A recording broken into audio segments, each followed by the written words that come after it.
Everybody, welcome to Evolution to Recovery's podcast. Please hit the subscribe button, ring the bell notification. Today we're here with Nasir, Muwakil, uh, South Philly local.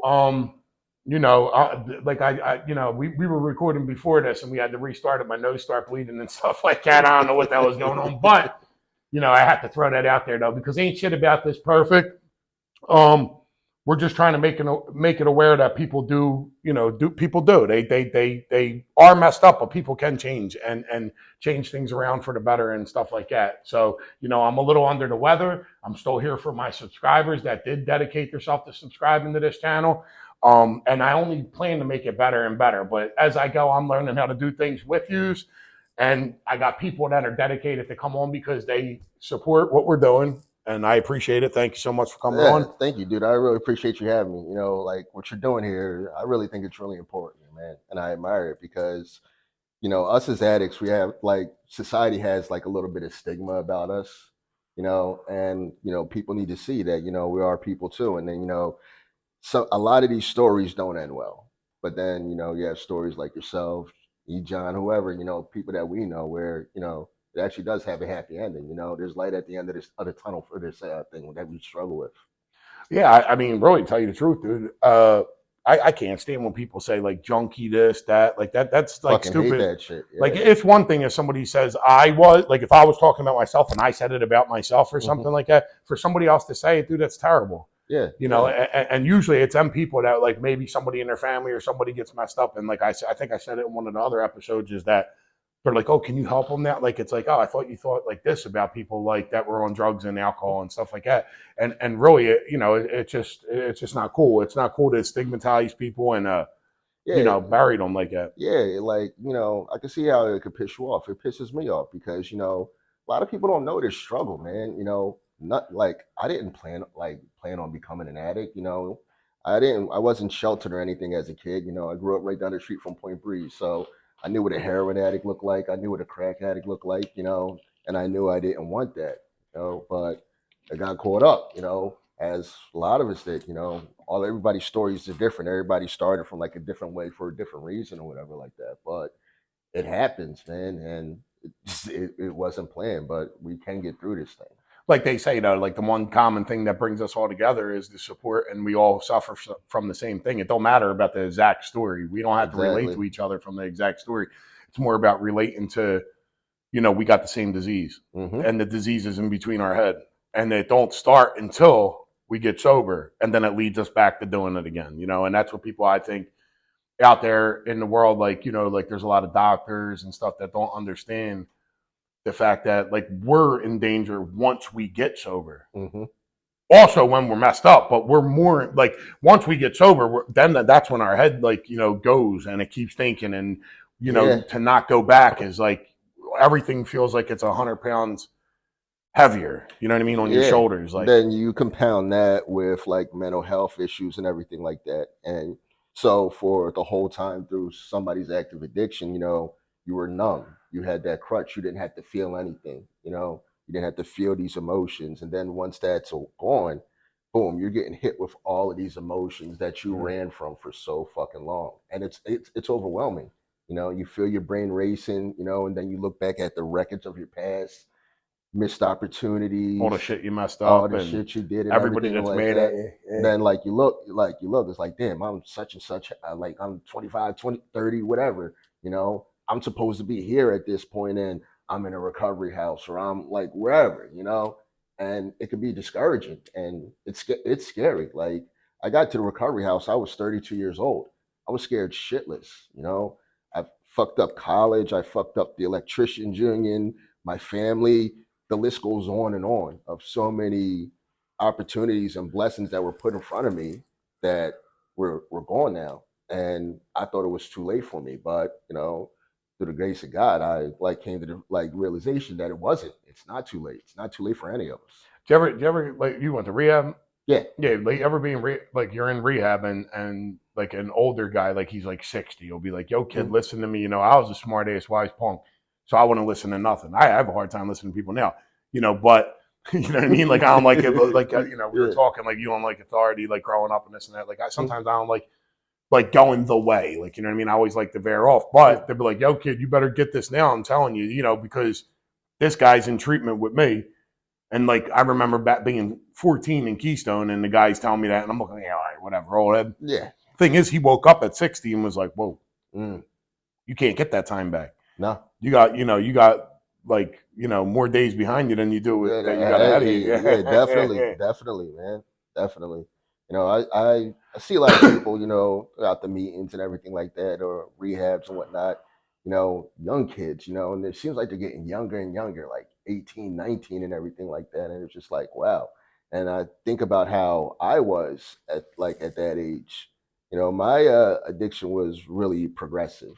You Yeah. know, so it wasn't like everything just got fucked up instantly. It wasn't like that. It took a while, you know, but it was like the snowball effect, basically. But I see these kids and I like, you know, I wish because I didn't know anything about recovery, meetings, rehab, or anything like that. You know, once I really got caught up in my addiction, it was probably like around 21, when I was 21.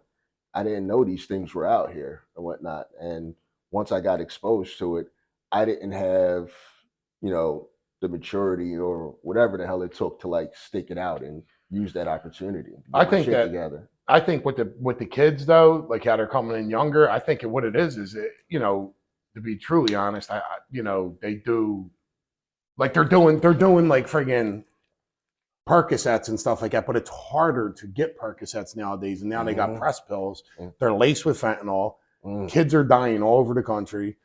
They're coming in faster because fentanyl is kicking the shit out Yeah, of but people yeah, fast. If you don't die from it, it's tearing you up fast, like weeks. I mean, I have seen people leave, go mess up, leave, go to treatment, leave treatment, whatever, and then say a month time, they're just withered down, dude, to nothing. And now they got that shit where yeah, that trank shit that they got out here it's now. bad, dude. Yeah, They got sores all over their body. They're losing limbs. Uh, so like it's one thing like you mess up and like me, like I go to rehab, this that, my family's mad. All right, cool. Whoever's mad at me, friends. Imagine losing a leg. That's like whoa. Like like it's a serious thing out there. There needs to be more help for things like that out there, I think. And yeah, I just think I think it's a battle that's going on that is very, very, very hard. And as far as the what you call it too with the mental health, um, like I suffer from that. Like I used to lay in bed for days. I would lose jobs over it and all because mm-hmm. like I would be so depressed like about what I was doing. Like I would mess up, I would mess up, and then I would try to get off of stuff myself, and I would just lay, and then I would lose my jobs. I would like a lot of different things from rehab to rehab, upbringing, all that stuff. It just like I would suffer from mental health, like depression and stuff like that, real bad. And I think still to today I do. Like in the winter time, like that seasonal depression shit, like Yeah. no family, holiday time. Like I ain't really too thrilled all the time when it comes to holidays, but um. So anyway, back like for you though, like what? So how was your upbringing? Like how was your family upbringing? Yeah, my family upbringing, you know, was pretty good. You know, it was a stable household. You know, my parents, they got divorced when my mom was still pregnant with me. So, you know, growing up, it was moms during the week, dads on the weekends, and then vice versa once I went to high school, you know. But my parents, my parents really did the best that they could. They really were like good people. I couldn't ask for better parents, you know. It's just I wanted to rebel and go left. You know, I had this feeling of inadequacy, you know, because I felt like because they planned me, I was supposed to baby that was supposed to save the marriage, Eh, and that didn't happen. So I always felt like a failure from the rip, and you know, seeking acceptance and all this other shit. And like my father, like my dad was, he was like the epitome of like the alpha male, and I always looked up to my dad, and my older brother was just like him, but I wasn't like them, you yeah. know. So I felt like the odd man out all the time. So I tried to seek that acceptance that you know I craved from my father and my brother, you know, outside and whatnot. But you know, the whole time it was like they did accept me and love me for like who I was. Like they were the only ones who actually did, you know. But I couldn't see that at the time. Now, growing up in your household, though, if you would have to say three things that you could say that defines you as a man of what you learned growing up from your family, Hmm. what would them three things be? Work ethic, being a man of your word, and don't compromise who you really are. Accept who you really are. Okay. You know, Okay. like that was just something that was instilled in me. Like as far as like work, like my dad, he was an electrical engineer, but he also had like his own contracting business on the side that he literally just did for fun. You know, because He worked for a company and did side work. yeah, So you seen him always working though. You I, know your dad was working. and he like from yay high, he always had me and my brother out on jobs with him. You know, doing like, you know, little jobs around the neighborhood or whatever like that. He would always take me and my brother with him. So, you know, we like a little handy here and there or whatever like that. I'm not like Bob the Builder or some shit like that. But you know, like I know my way Can we fix it? Yes, we can. Maybe we can fix it. Yeah, that's what I'm talking. Yeah, maybe. I don't know. You got 2,900 on you. We might be able to figure this shit Yeah, that's out. what the fuck I'm talking about. Early. Yeah, Yeah. He said, yeah. yeah. But yeah, good shit. Yeah. So I mean, yeah. So your dad was always working. He was making money though. Good, You know. good Now, money. was your dad like your religion is? Yeah, I'm Muslim. Yeah, Okay. and So was your father Muslim? yeah, my dad Okay. was Muslim too. Actually, I had a pretty like diverse background when it came down to religion. So my dad was Muslim, my mom was a Hebrew Israelite, and then they sent me to Catholic school. What's a Hebrew Israelite? It's I'm really asking too. I'm not even being yeah, funny. yeah. So it's like a sect of Judaism or whatever like that. You know, it's like predominantly black or whatever like that. Okay. You know, it's Maybe that's why I don't know. yeah, No, yeah. I want to I get mean, it. no, I want no. to get It's just it. like you know how you know Christianity, you got Methodist, Baptist, Yeah. whatever, like that. Different sects. You know, it's the same thing with Jews, Yeah, Muslims. yeah. You know, we all got different sects. So it's just a Gotcha. different sect of Judaism. That's all, Huh. Yeah. basically. Yeah, Yeah. you see how he was like, yeah, you know, it's predominantly black. Like he was like, you all know shit about this, like dog, what? Nah, but all right, well that's cool. So yeah, and your mother does a lot with the church though. Yeah, yeah, yeah. So yeah, she also later. She's a good woman, bro. I remember she called. Thank I you, remember man. she called. Remember you asked me, and she Yeah. called me, and she was like trying to help out with people that were like getting sober, like giving them like hygiene stuff, and Yeah, they you know, it's had pretty like cool. care packages for all the people, all the people in the recovery houses in the neighborhood. You know, because you know, eventually years later, like my mom converted to being Baptist and whatnot, and she got heavily involved in the church. You know, Holy Redeemer on Dickinson Street. You know, Okay, she, shout out, yep, yep, that's boy, I true. got. I mean, Nas loves his mom. Your mom is boy. Yo, definitely, Yeah, that's good. That's definitely, good. mama's Yeah, boy, definitely, mama's boy. yeah. I wish I was, man.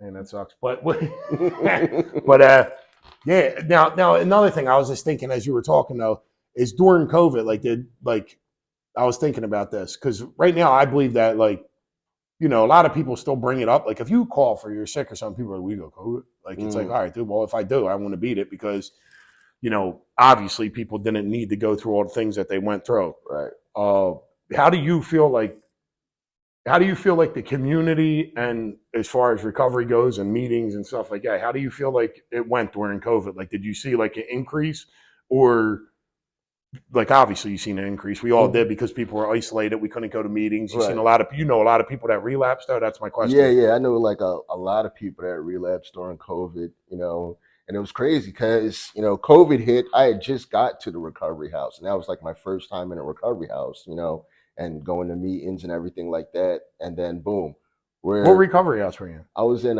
Franklin Recovery, Yeah, you know. So and you're still sober from when you went there, yep, and it was you had a good experience. Everything was good, right? yeah, Yeah. I had a good experience there. You Good. know what I mean? I felt as though Shout out to Andre DiFrancesco. what up, Dre? Got a guy still sober, went through his program Yeah, successfully, still doing good. 3 years now, man. 3 years. And you know, I just I felt as though like I needed that structure like out in the world, you know, of like, you know, it's like, dude, you gotta pay your rent, you gotta make your bed. And what that was during COVID that you went there? Yeah, that was during Really? COVID. Like so? I Oh, got so there you in February of 2020 and then COVID hit in March of 2020. so you got about what roughly 3 years, something like Yeah, that. 3 years So yeah, now. yeah. 3 years. Congratulations. Yeah, Thank good you, show. thank you. Yeah, good show. So yeah, when like COVID hit, it was just like, you know, everything was locked down. It was just in this box of that neighborhood or whatever like that. But look, I was from the neighborhood. I knew people around there and whatnot, but I seen a lot of guys like come in and out. So I didn't know what like the whole recovery house experience like was like without COVID because I was only there for about 4 months before, you know, I was able to move out and Yeah. whatnot. But I definitely seen a lot of people come in and out. And, you know, I got close to a lot of people that aren't here anymore. You know, I think one of the things that they tell you is like when you start coming to meetings, buy a suit. You know, you're gonna go to a Yeah. lot of funerals, man, and you know, I've been to my fair share of funerals that I wish I didn't have to go to. Yeah, it's terrible. It is. It is. That back then people couldn't work. Now you know, like talking about recovery houses, like people couldn't work. Hmm. People couldn't, you know, of course the stimulus thing came out, which made people relapse even more Oh yeah, they were going through. because, you know, people were getting PUA without even friggin' working ever, you know, and then people didn't have food. When it Hmm. first hit, I'm talking about when it first hit, people didn't have food, they didn't have no job, they locked everything down, like, you know, and you gotta understand all these people that own like recovery houses and businesses, they start losing their businesses. Recovery houses like had to keep people. What are you gonna do? Throw them on the street? It Right. wasn't their fault. Like Hmm. it was like I would go shout out to Caring for Friends, Never Surrender Hope. I would go up to, you know, bro, dude, they helped feed these people, man. They didn't have, you know, like I thought I was going to lose everything, to be honest with you. And yeah, I thought I was going to lose everything. It was a tough time. But then the PUA and all that came through, and a lot of people did good though, like use that money for good use. But a lot of people died because of that money. Like, you know, they thought, oh, I got all this money now. They would go out, you know, they were getting hotel rooms, and Hmm. some of the stories I heard were terrible. Like they handed a guy that just got out of rehab for say 30 days he was in treatment and hand him $17,000. Yeah, you're gonna lose your fucking mind at that point. Oh, they You were, know what I mean? yeah. If you would have handed me like, look, hand me $70 like fresh out of rehab. Some people can't even come back still to 3 years, you know, late, whatever. It still can't get sober. Yeah, man, it's tough, man. That was a rough time. That was like really, really a rough time for a lot of people. It was scary, man. Really, Yeah, really it scary. definitely was. I think times are even scary now with that because I think what it did was is for the alcoholic addict, I think it made them like there's no PUA check coming again, you know, and there's a Hmm. lot of help wanted signs. There's not, you know, there's not like people ain't working. You know, you go No, in the supermarket, they got 19 self checkout things. They don't have nobody at the yeah, they register. have Yeah, nobody at the yeah. regular register. Hmm. They're, you know, now every one of them self checkout things is somebody's job, and like your family, anybody I know, whoever, whatever, that can have a job actually in person, working, making money to feed somebody. Inflation's up, like it's a tough time right now, even still. Hmm. You know, like everything went up. Try to purchase a car or a house. You know, interest rates are high. Like it's a tough time. It's a tough time right now, and we are. I know this. I don't know who's going to come and help, but our country needs help. I know that for a fact, and I think we need to worry about our home before we lend our neighbor any sugar. Yeah, definitely. If that makes any sense, you know No, what yeah, I'm saying? that makes perfect sense. Definitely, Like, you know, definitely. there's poor people, you know, uh, there's poor people here. There's veterans that are homeless. There's veterans that are on drugs and homeless that suffer from mental health. There's regular people, your everyday average person that's on drugs, mental health issues that are homeless. Like, them people should not be homeless if we're giving $100 billion to anybody. Yeah, to I ain't even anybody gonna else. say who. It And don't matter who else we're giving it to outside our borders. We should worry about hometown first. it's crazy how what I mean. I don't know what the statistics on the numbers are, but so many people that slip through the cracks, that aren't accounted for, that aren't getting like the health and healthcare and everything that they need or Yeah. whatever. I heard so many times of people that like desperately like needed to get into rehab and like try to get into treatment or whatever like that. They'll go to the crisis center and they'll get like turned away or something like that. They still are doing that. Right. Or it'll make you sit there, you know. Now imagine being on fentanyl and you're like, yo, all right, dude, I'm done. You know, I walk by this place, it's a meeting, I see this guy there all the time. He tells me, yo, go to a crisis center to get help, go to rehab. You go there and they got you there for like 48 hours. Hmm. You're going to start getting sick. You're going to start getting sick and you're going to wind up leaving. You're not going to wait that long. People should get directly into treatment so they can get the proper help that they need. You know, I just think that I think it's a terrible thing for people to want help and you can't get Yeah, help. gonna get it. The Yeah. help should be there. You know, if we're helping other places, that should definitely should be there. Now, if they don't want to do it, okay, but don't give money to other places. You know, so it's a tough go, and there's a lot of things out there that need to be fixed. But you know, it all starts from stuff like this. You know, so I don't know. Definitely. Yeah. But so you went to what Catholic school growing up? Yep. Yeah. I went to Epiphany for grade school, high school, and went to Roman Catholic. Graduated 2005, and it was like How was that being Muslim? Were you Muslim back then too, or no? no, I wasn't. I wasn't back then. I didn't take my shahada at the time. My father always was. But it was an experience that I needed. I needed to know, like, and the crazy They're part good was, schools, right? yeah, Roman, you want the Roman. yeah, Roman is definitely a good school. You know, like Marvin Harrison had a lot Hmm. of guys that go pro out of there and whatnot. But so with grade school and even Roman, you know, so I lived in the black side of South Philly, but I went to school with all the Italian kids. Yeah, So I kind of like developed a South Philly Italian accent. yeah. And I go back to the block and want to play or whatever like that. And they're like, yo, where the fuck you from? I'm like, I live right down the street. It's like, nah, you from Jersey or some shit, bro. Like, get the fuck out of here. Yeah, Yeah. you don't belong Yeah, here. you don't belong here, you know. So I didn't fit in or whatever like that, right? So Did you feel like that? Like I don't fit in with everybody. Like what? I definitely felt like that. You know what I mean? It's like, all right, so I'm too white for my people and I'm too black for my friends at school. So Jesus, it's yeah, like, yeah, yeah. where the hell do I fit in? You know, it's just like I said, like that feeling of like inadequacy and like craving acceptance. You know, it's like even with like with dating and stuff like that my whole life, every time I would date like a black girl I always get asked the same question. It's like, why do you talk like that? And I was just like, or whatever. It used to bother me, but shit like that doesn't really bother me anymore because I learned to like just accept me Ain't for it me. funny when people say, "Oh, he's talking ghetto"? What Yeah, does that even mean, though? You yeah, ever hear somebody say that? Like you, yeah. you don't talk. You talk like well spoken. Yeah, yeah. It's like, it's Like like not you did you? talk ghetto or you talk white or whatever like Well, that. not that. Did you go to school and have an education? Like, Asian, yeah, damn, dude, why are yeah. you talking like It's that? called proper fucking English, Yes. like, Yeah. but Yeah. whatever. Yeah. Some people they like have their ways about it, I don't give a shit anymore. But that shit used to like bother me, like really used to keep me up at night. And then finally, once I started to discover drugs and alcohol, I don't know, all of a sudden, like whatever crowd I was around, I was able to sound like them. Yeah. So I was able to put on that mask and be that different person. And doing all of a sudden, I got that acceptance that I was looking for. And like, that's one of the things that, contributed to me getting caught up to like the point that I was at. What age? What age is that? Like, what age did you start using? I started using at 16. My grandmother, we were like really, really close. Like I was like closer to her than I like was to my mom. This is my father's mother. She was killed in a hit and run when I was 15, like going on 16 and whatnot. And like literally at that point, I just said fuck everything. Like before then, like I didn't drink, do drugs or whatever like that. I would even hang around people they were doing it. I was like, nah, I'm not doing Yeah. that. You know.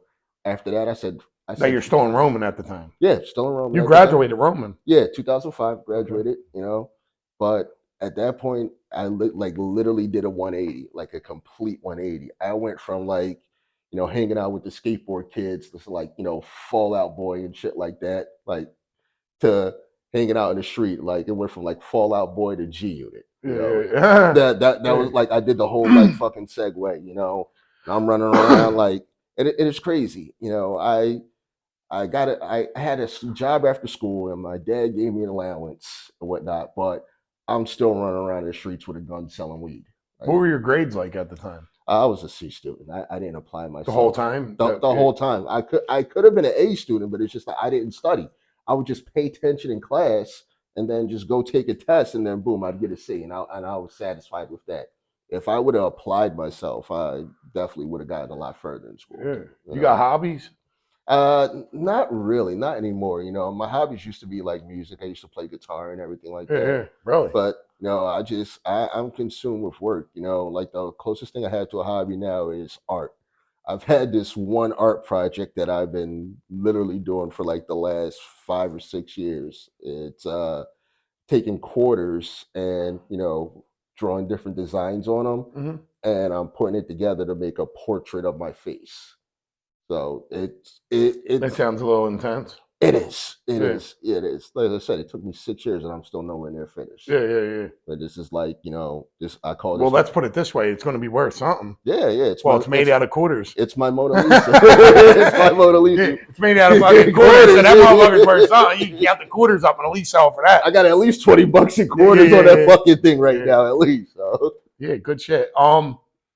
So he's showing me a question. Yeah, that's what I was going to ask anyway. Though he said John got to remind me, like he knows I'm under the weather. So, but yeah, when did you notice, like, holy shit, dude, this is a problem? Like, I got an issue right now. I was 21 years old. Because how old are you now? I'm 36. All right, so 33, you got sober this time. So all right, Mm-hmm. good. So Yeah, I was 20. I was 21 years old. Yeah, and, I was cutting hair. Making good money and everything like that. Like just like living the life that I always wanted. Had like a nice little spot to chill in and everything like that. Life was fine by like my standards and whatnot, but I couldn't like save a fucking dime. Like my money just kept going at like straight to drugs. And it started with the Percocets, and it just kept like the tolerance, and it just kept growing and growing and growing or whatever like that. And I was like, what the hell is going on? And I remember the first time I went through withdrawal, and there was this old head who came into the barber shop, and I told him how I was feeling or whatever like that. He was like, yeah, you going through withdrawal. I'm like, the fuck is withdrawal, whatever like that. yeah, And then he broke it down to me, and I was just like, it hit me. I was like, damn, just like all them cats I see on Point Breeze or whatever like that. I'm just like that. It's like, holy shit. I couldn't believe it. And so I came out to my parents about, my problem, and they sent me to my first detox. It was at Mercy Hospital. I did like 5 days, came out, went to like one meeting, and then just stopped.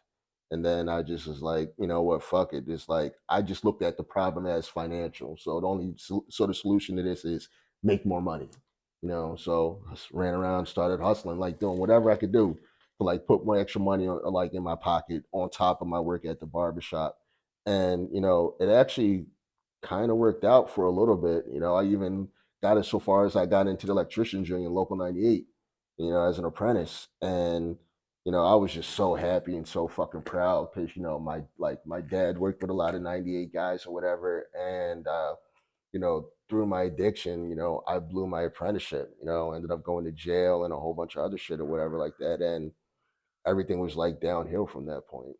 yeah. So on a confidence standpoint, your confidence is low as shit at this point. Hell But yeah. like you, Yeah. I mean, you did some good stuff. I mean, graduating from, I never graduated high school or nothing. I Yeah, never went. we So talked about. I mean, like I think that's cool as shit. I think like the people that look at the kids like they were nerds and stuff like that in school, I think that they're the people to want to be like, and I think that's where we get the misconception of like a person like me. Like I was like, yeah, dude, I ain't trying to be like Yeah, that. yeah, you I'm want to be trying to be in the cool and street. You shit. know what I Yeah, mean? be in the streets, all this other shit. Yeah. So then you do this and you mess up your chance at being in the local 98 Yeah. electrician, Mm, the IBO mm. or whatever. And then what? And your confidence is like Yeah, tore up. Your it's like, dad's mad at you, I imagine. yeah, disappointed. I think that's even worse than mad. Yeah. Like I hurt my father a lot. And that right there wasn't the first time. It was just like, the rug was just pulled up from under me, and I was like laying flat on my ass. It's like, all right, which way is up? And then, a lot of the shit that I swore I would never do started to happen at that point. I started stealing from my dad and everything like that, like stealing copper out of his properties and shit. Hmm.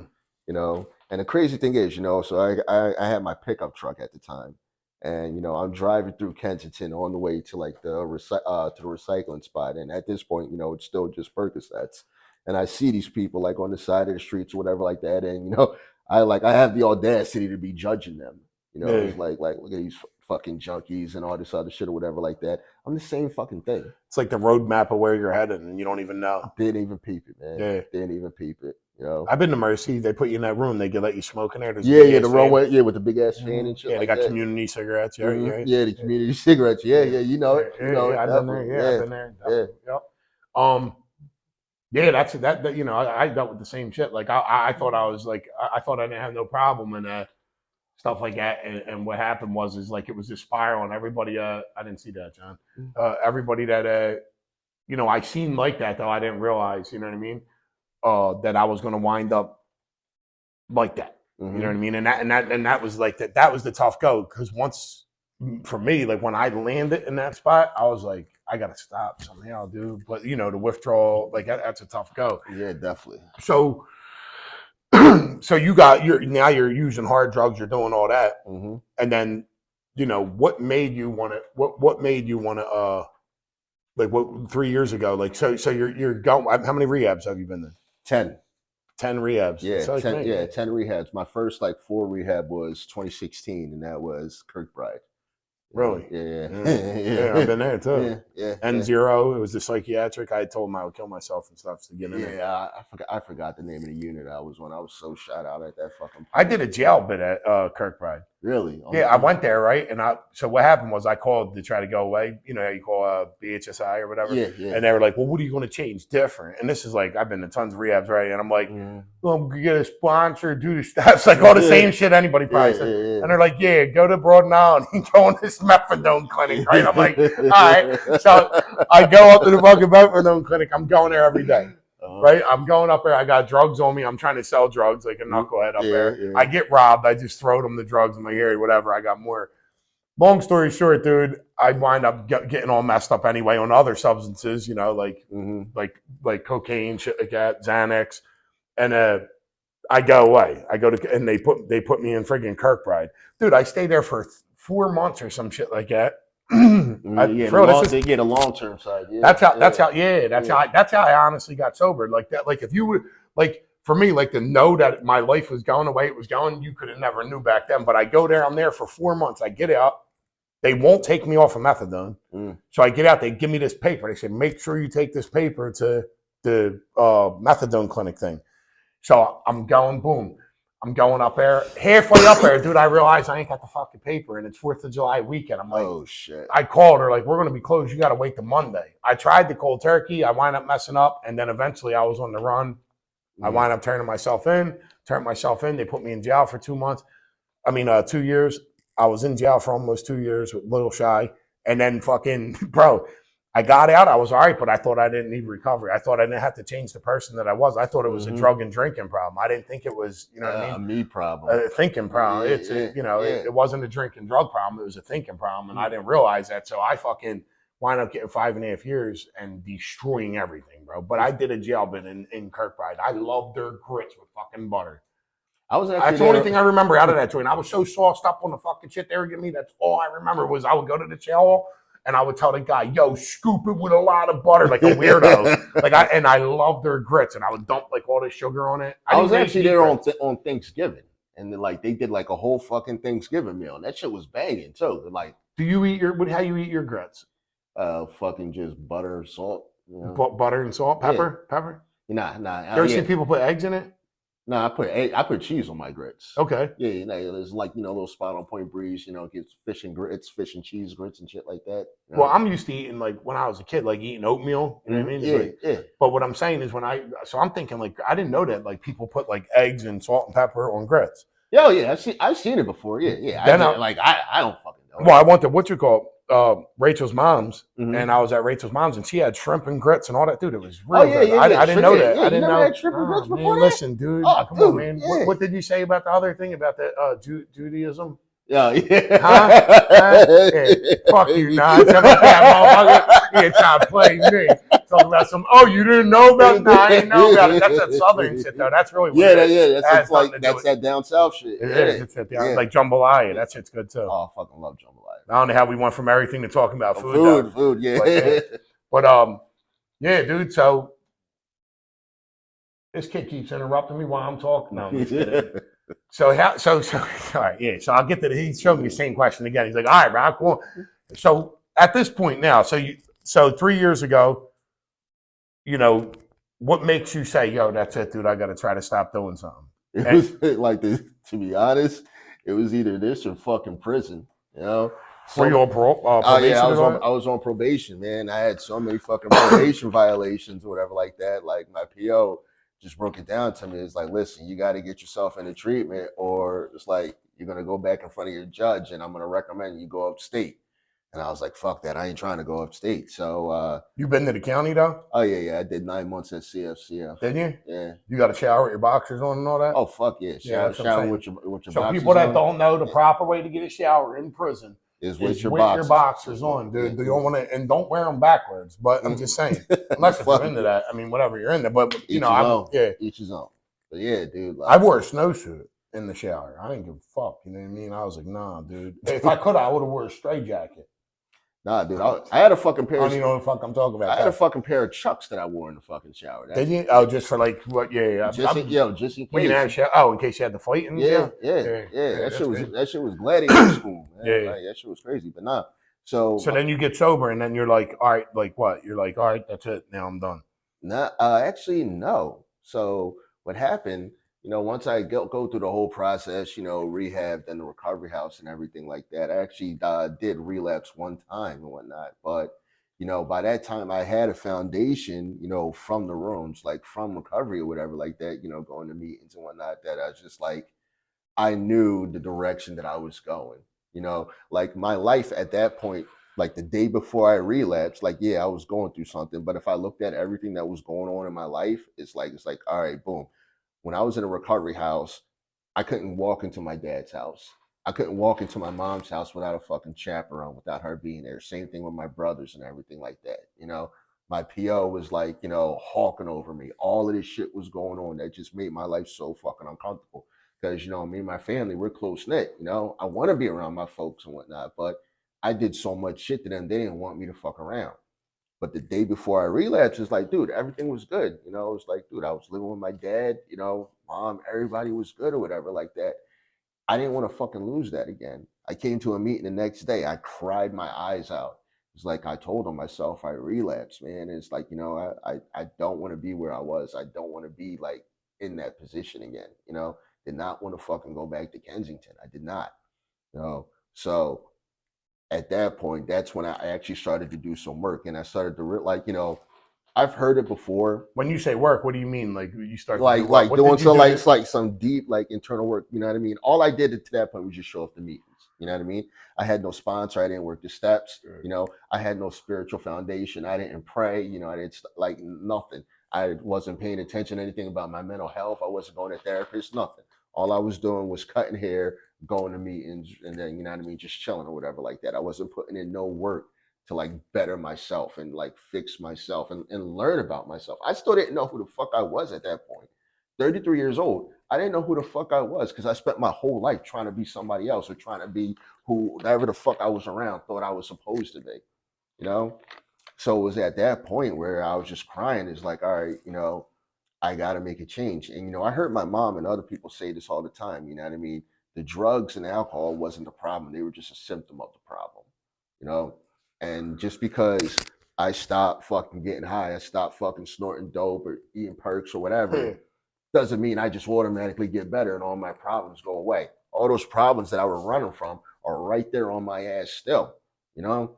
And they're waiting for me. And like I was saying earlier, all these emotions and different shit that I was running from for so fucking long, they're hitting me all at once, and I don't know how to deal with them. So you know what I mean? I'm distracting myself with bullshit. I'm distracting myself with fucking shopping and everything like that, and going out and having fun. It's like it's like I'm not spending money on drugs. I can live my fucking life. Yeah, yeah. It's like, dude, you're fucking 33 years old. You're acting like you're fucking 19.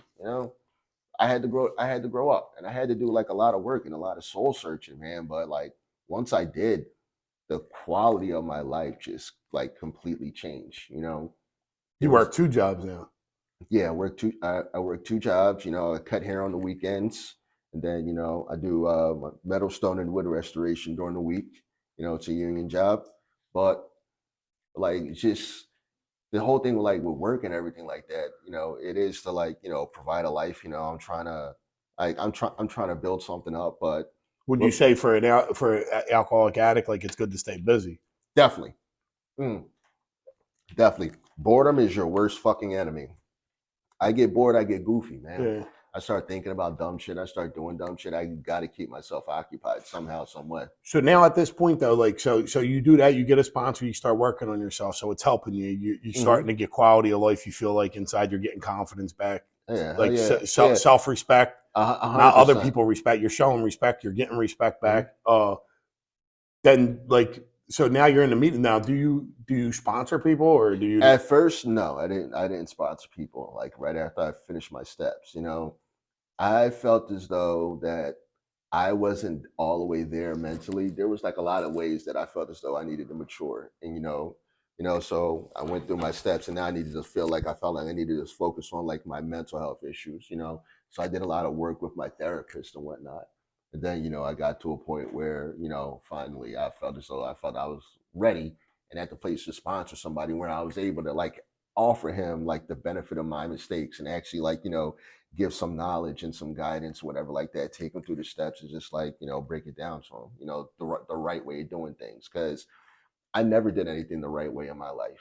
You know, everything that I ever did, I took like bits and pieces of the way that they told you to do it, and you know what I mean. I tweaked it a little bit, for my for so it's convenient for me. Well, I think at best though, to be a member of recovery, like not to get sober though. There are people that use religion. There are people that just use their families. Hmm. So everybody don't have to go to like AA meetings or NA meetings or Sure, whatever sure. meetings. They Hmm. don't have to. Hmm. But I think if you are going to them and you had a serious problem and you do wind up in there, the way you join the program though is by getting a sponsor and going through the steps because that's where the program's at. Yeah, It's in the book. exactly. I think I think you would agree with this. Like, I mean, a message to give people that are newly sober is like, if you're going to meetings and all, I know it's uncomfortable. I know the phone feels like 1,000 pounds, like they say. I know all that, but like the ticket is to feel better. Hmm.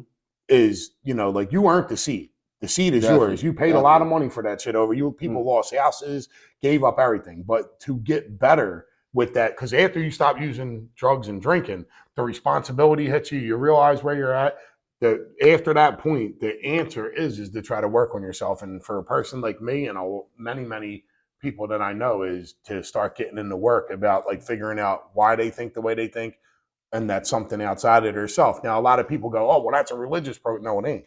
Hmm. Like because I'm not really religious, but I believe in there's something else bigger than me. You know what I mean? Definitely, yeah, yeah. But that's where the program is. I believe.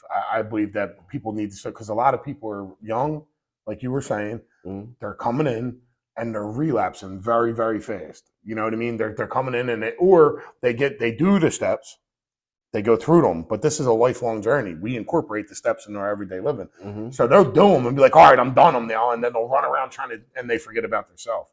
Like it's very important to worry about yourself too in the beginning. I've seen it like so many times, It's like, if you get a home group, you'll pay attention, you'll notice like, the room flips like every 3 to 5 months or whatever like I that. say it all the time. Yeah. Yeah. I've seen so many people that like, they come in, they come to the recovery house or whatever like that, they get a few months here and there and they start to get things back, and I don't get me wrong, I was one of those people too. Like I based, you know what I mean, like the success of my recovery on things at first. I was able to get this, the car, the clothes, the sneakers. It's all bullshit. You were using that to make yourself feel better. Exactly, 100%.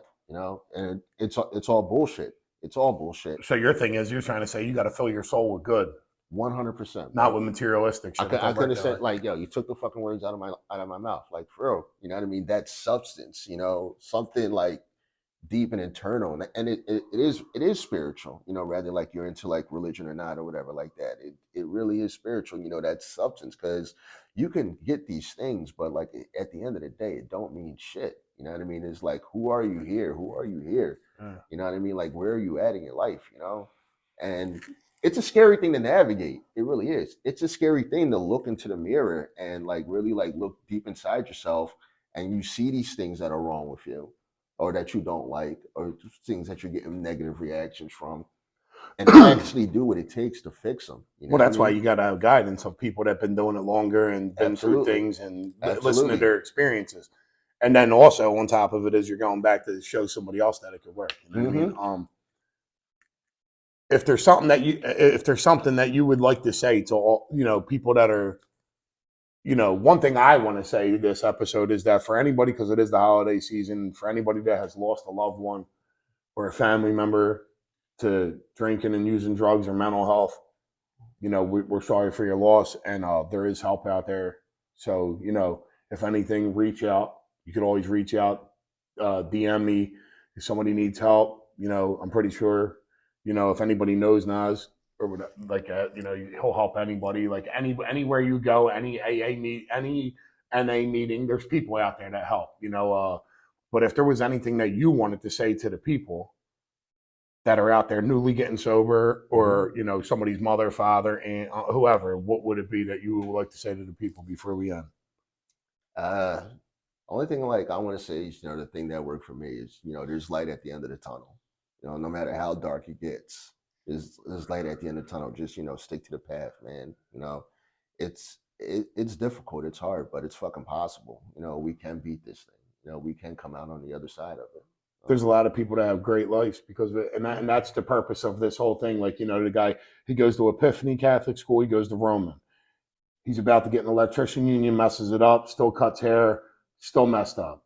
You know what I mean? Winds up getting on hard drugs, going to jail, winds up realizing, like, I ain't trying to go to jail for a long time. I'm going to change some stuff up. He cuts hair and he works another job too during the week. I mean, has a good life, has his own place, has his own car.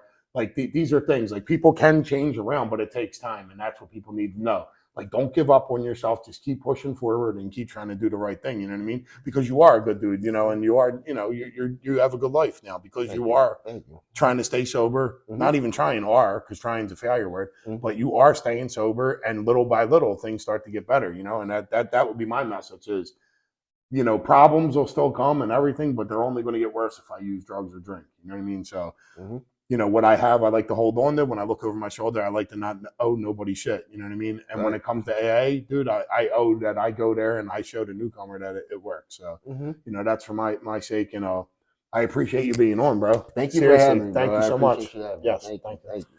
And everybody, please don't forget to subscribe, like, hit the bell notification. I hope you appreciated this episode. And please tell people, please share it. Thank you.